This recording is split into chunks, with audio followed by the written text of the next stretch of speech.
ध्यान दें, पद संख्या 9 आरंभ करते हैं। ऊधो जाहु तुम्हें हम जाने, श्याम तुम्हें यहाँ को नहीं पठयो, तुम हो बीच भुलाने। ब्रज नारिन सो जोग कहत हो, बात कहत न लजाने। बड़े लोग न विवेक तुम्हारे, ऐसे भये अयाने। हम सो कही लई हम सह के, जिय गुण लेहु सयाने। कहीं अबला कहाँ दिशा दिगंबर, मस्ट करो पहचाने। साच कहो तुम कहो अपनी सो, बूझत बात निदाने। सूर श्याम जब तुम्हें पठायो, तब ने को मुस्काने। ऊधो जाओ तुम्हें हम जाने। जब भगवान कृष्ण का संदेश लेकर गोपियों के पास उद्धव जी पहुंचते हैं, तो उद्धव से गोपियां कहती हैं कि उद्धव जी, तुम यहाँ से चले जाओ, हम तुम्हें जानते हैं, तुम बहुत बातें बनाने वाले हो, चले जाओ यहाँ से। ऐसा लगता है श्याम तुम्हें यहाँ को नहीं पठाओ। ऐसा प्रतीत होता है कि भगवान कृष्ण तुम्हें यहाँ नहीं भेजा है, तुम हो बीच बुलाने। तुम बीच मार्ग में ही भूल करके यहाँ आए हो, अरे रास्ता भूल कर तुम यहाँ पर आ गए हो। ब्रज नारिन सो जोग कहते हो, ब्रज की नारियों से योग की बात कहते हो। जिन्होंने कभी जाना नहीं, तुम उन्हें योग की शिक्षा देने आए हो, जिसमें यम नियम आसन प्राणायाम प्रत्याहार ध्यान धारणा समाधि, इन सब के बारे में बता रही हैं कि तुम इन्हें योग की बात कर रहे हो। बात कातन ले जाते, ऐसी बात कहते हो, तुम्हें शर्म आनी चाहिए, शर्म नहीं आई। बड़े लोग न विवेक तुम्हारे।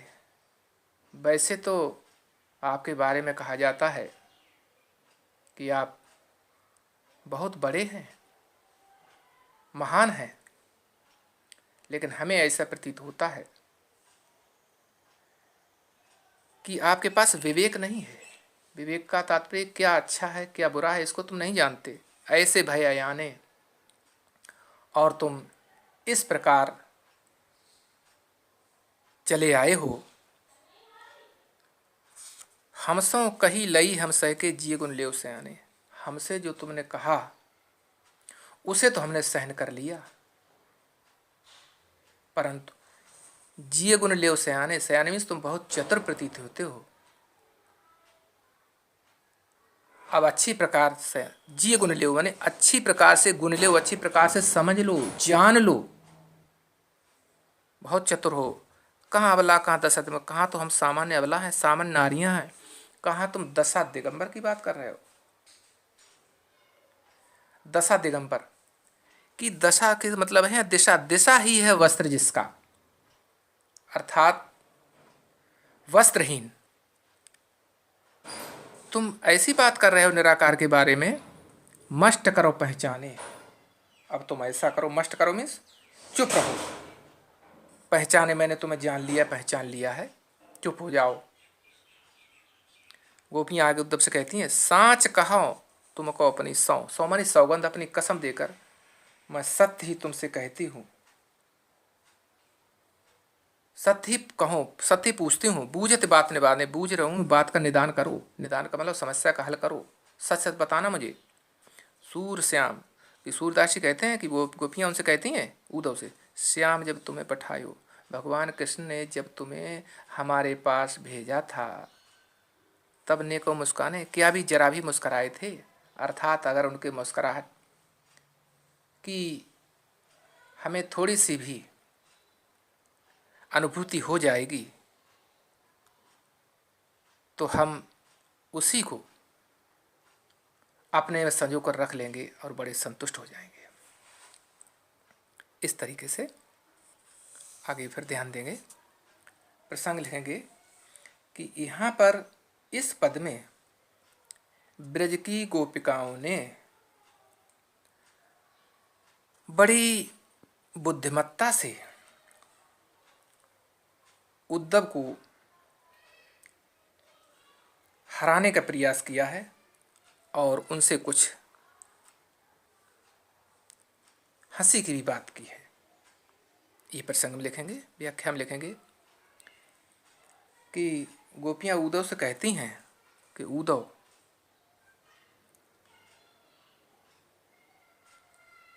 हम तुम्हें अच्छी तरीके से जानती हैं, अब तुम ऐसी बात मत करो, चले जाओ।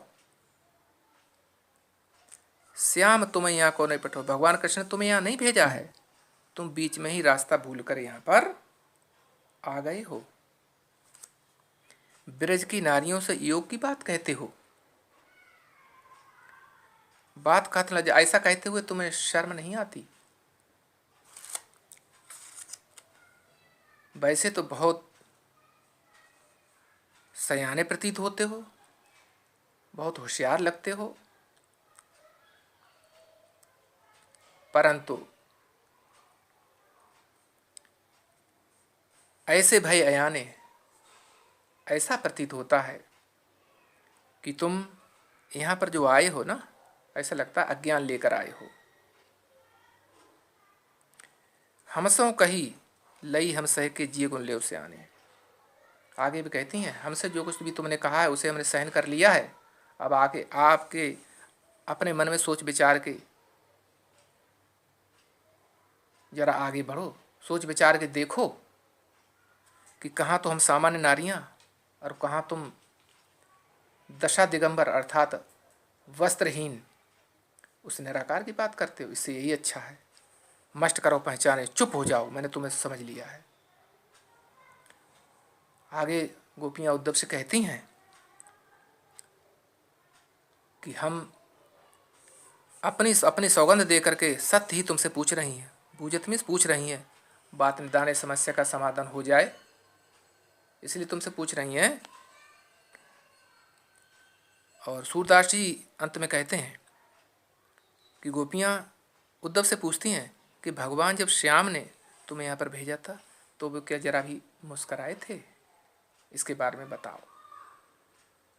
इस तरीके से आप व्याख्या करेंगे और काव्य सौंदर्य में लिखेंगे कि गोपियों ने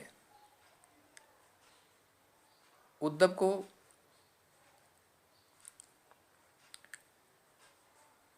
अपनी तर्क शक्ति से हराने का प्रयास किया है, जिसमें प्रेम की भावना भी छिपी हुई है। उनका उपालम भी छिपा हुआ, उपालम उलाहना भी छिपा हुआ है। भाषा साहित्यिक ब्रज है और वियोग श्रृंगार रस है, माधुर्य गुण है, अनुप्रास अलंकार है, छंद गेय पद है। इस तरीके से आप लिखेंगे। और अगला पद, निर्गुण कौन देश को बासी, मधुकर कह समझाह सौहृदय, बूझत साच न हासी, को है जनक कौन है जननी, कौन नारी को दासी।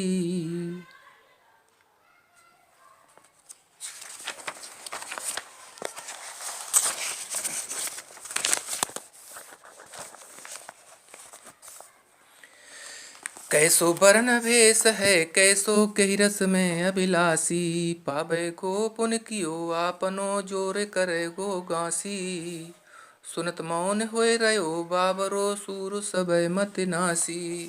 पुनः आरंभ करते हैं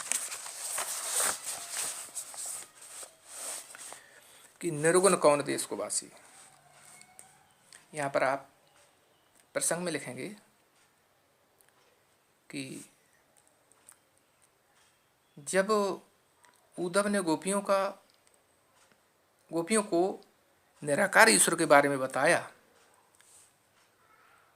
तो गोपियों ने उनको ध्यान से नहीं सुना और कहा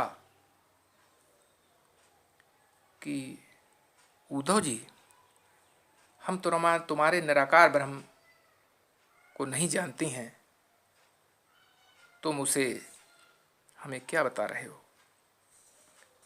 व्याख्या में लिखें, गोपियाँ कहती हैं, निर्गुण कौन देश को वासी, कि निर्गुण यानी निराकार ब्रह्म किस देश का निवासी है। मधुकर कहे समझा सौदय, मधुकर यहाँ मधुकर मीन्स होता है भंवरा, परंतु यहाँ पर एक भंवरे की ओर संकेत करते हुए उद्धव के लिए ही इंगित किया गया है, उद्धव की तरफ ही इशारा किया गया है कि हे मधुकर यानी हे भ्रमर, हे उद्धव, ये बताओ निराकार निर्गुण रहता कहाँ है? कैसे समझाए मैं माने सौगंध दे करके तुमसे पूछना चाहती हूँ। बूझत साचना है, सत्य पूछना चाहती हूँ, ऐसे नहीं कर रही। को है जनक, जो निराकार ईश्वर है उसका जनक पिता कौन है? को है जननी, माँ कौन है? कौन नार, और उसकी स्त्री या दासी कौन है? कौन नारी है? को दासी है, कौन नारी है, कौन दासी, ये बताओ इसके बारे में जरा।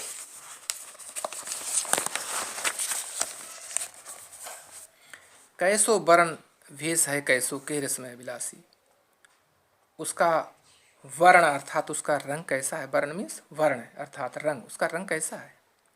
वेश, वेशभूषा कैसी है?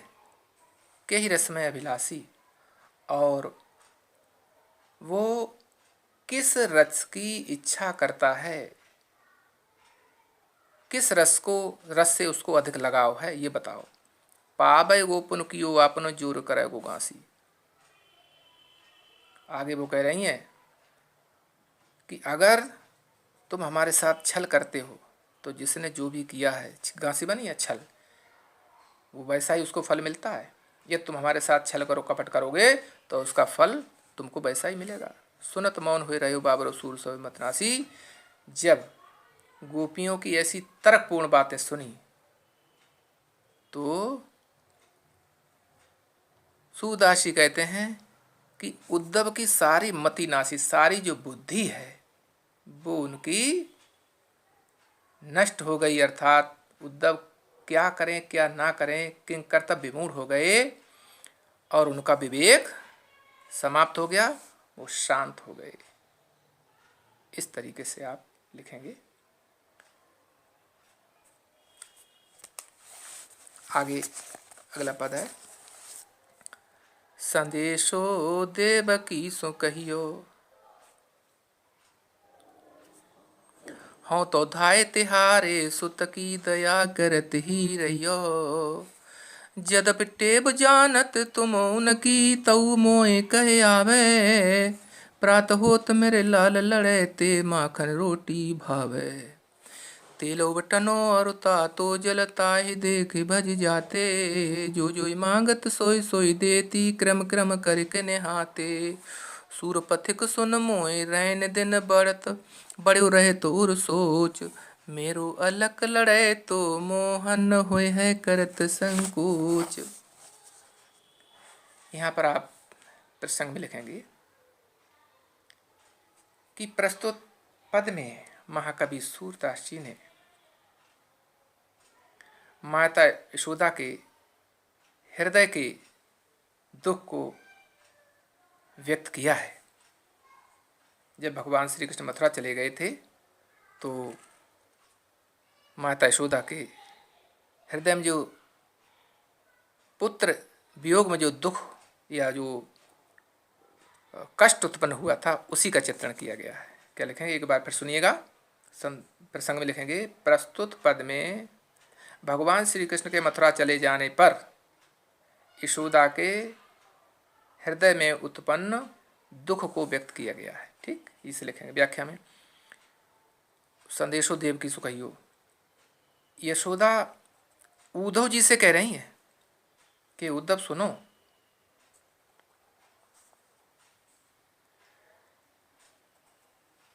संदेशो देव की सुकहियो, मेरा एक संदेश है, तुम देवकी से जाके कहना, क्योंकि देवकी बालक कृष्ण की, भगवान कृष्ण की जन्मदात्री माँ है। आप उनसे हमारा संदेश कह देना। हाँ तो धाय तिहारे सुत की दया करती रही हो, कि मैं आपके पुत्र की धाय माँ हूँ। तिहार, धाय मीन्स जो माँ पालन पोषण करती है, अपना दूध पिलाकर पालती है, उस माँ को धाय माँ कहा जाता है। तो कह रही हम तुम्हारे पुत्र की धाय माँ हैं, पालन पोषण करने वाली हूँ, दूध पिलाकर पालने वाले हो, अतः दया करती रही हो या माया करती रही हो। तुम कृष्ण पर अपनी कृपा बरसाती रहना, अपनी कृपा रखना। यद्यप टेब तुम जानत उनकी, यद्यप तुम उनकी टेब मीन्स आदत, तुम उनकी सब आदतों को जानती हो, तऊ मोय कहे आवत, फिर भी मेरा मन नहीं मान रहा है, फिर भी मैं कुछ कहना चाहती हूँ। प्रात होते मेरे लाल लड़ैते माख रोटी भावे, प्रातःकाल होते ही मेरे प्यारे लाल कृष्ण को माखन रोटी बड़ी प्यारी लगती है, वो माखन और रोटी खाते हैं। तेल उबटनों और तातो जल, उबटन जो तेल और गेहूं का बारीक आटा और जल मिला करके शरीर पर बच्चों के जो उबटन किया जाता है उसे कहते हैं उबटन। तेल उबटन और गर्म जल को जब वो देखते हैं कि अब नहलाया जाएगा, तो आए देख उसको देखकर भाग जाते थे। फिर नहलाने के लिए यशोदा कहती हैं, जो जो मांगत सोई सो देती, वो जो जो वस्तु मांगते जाते थे मैं वही देती जाती थी, क्रम क्रम करके नहाते। तब हम उन्हें धीरे धीरे से स्नान करा पाती थी। सूर पथिक सुन मौन रैन दिन, बड़े रहत उर सोच। सूरदास जी कहते हैं कि सुनो, अरे पथिक रास्तागीर, जो रास्ता में जाने वाले रास्तागीर सुनो, अर्थात ऊधो सुनो। मोय रैन दिन, मेरे लिए रैन में रात्रि, दिन में दिन, रात दिन बड़े रहत और सोच, मेरे हृदय में बड़ा ही सोच रहता है, संकोच रहता है, मुझे चिंता सताती रहती है। मेरो अलग रहे तो मोहन होए कर, कि मेरा अलग लड़े तो मीन्स अलग अपार लड़ाते, प्यारे दुलारे मोहन वहाँ पर संकोच करते होंगे। इस प्रकार से माँ यशोदा ने अपने हार्दिक दुख को ऊधव के माध्यम से एक रास्तागीर, पथिक मीन्स रास्तागीर के माध्यम से अपनी व्यथा को देवकी के पास पहुंचाने का प्रयास किया है। इतना ही लिखेंगे आप। काव्य सुंदरी में लिखेंगे, यहाँ पर बालक श्री कृष्ण के प्रति माता यशोदा का वात्सल्य स्नेह या पुत्र स्नेह के प्रति एक हृदय को छू लेने वाली भावना व्यक्त हुई है। भाषा साहित्यिक मधुर ब्रज वात्सल रस और अनुप्रास अलंकार, यहाँ पर एक ही वर्ण बार बार आ जाते हैं, अनुप्रास अलंकार तथा क्रम क्रम में पुनरुक्ति प्रकाश अलंकार का प्रयोग हुआ है। इस ढंग से आप करेंगे। इसे कॉपी पर भी लिखेंगे।